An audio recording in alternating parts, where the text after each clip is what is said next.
93 Boxing, I'm back with another video. The British public should praise Amir Khan more than what they actually are doing. When Amir Khan took the Terence Crawford fight, instead of praising him, a lot of British public decided to criticize him for not fighting Kell Brook. Like as if Kell Brook is a more rewarding opponent.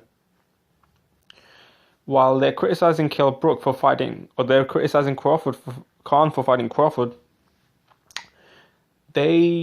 it looks like they criticize Khan more for fighting Crawford than they criticize Brook for fighting that stripper that he fought. And this is the state of British boxing now when it comes to Khan and Brook, where Khan can fight all these top fighters and Kell Brook can get away with fighting bums, but people are under the impression that Kell Brook is looking for top fighters to fight because he's chasing Khan.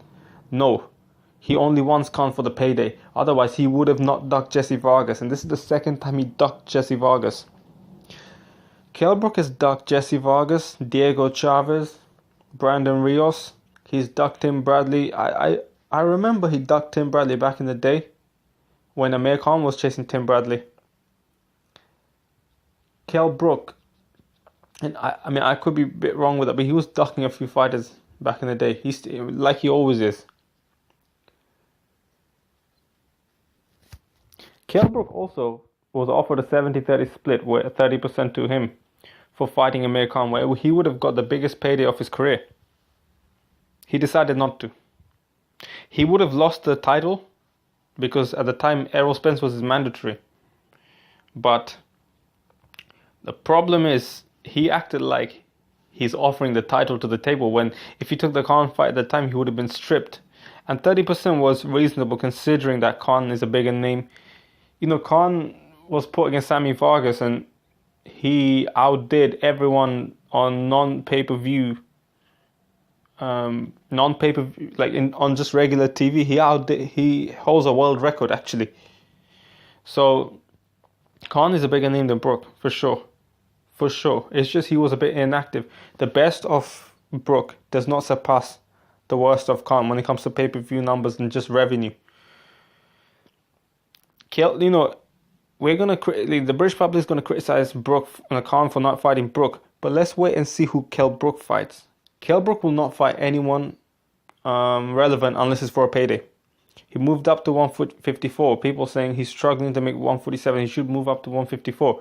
But you know, that's when he faces guys of his own size or a little bigger, and he will not fight them. He will not fight top guys in there. He will fight bums like he always did. He's been maneuvered properly. Kell Brook is the biggest bum fighting fraud in boxing ever. Ever. When it comes to resume, this guy's trash. Kell Brook made a name. He made a career by calling out Amir Khan. And for that reason, I don't support Kell Brook.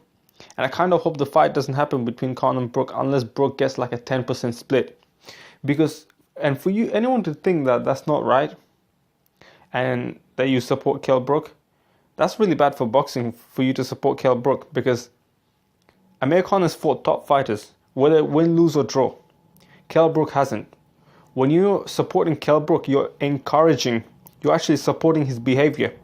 Because no way, if you clock his behavior and you really see what he's trying to do, see his action for what it is, then you realize that this man shouldn't be supported. But if you keep supporting him, knowing that he's fighting bums, knowing that he's fighting all these, he's just making a name by calling someone out, but instead he's just fighting bums. You're going to encourage, by supporting him, you're going to encourage future fighters to do the same. And the boxing is going to go downhill.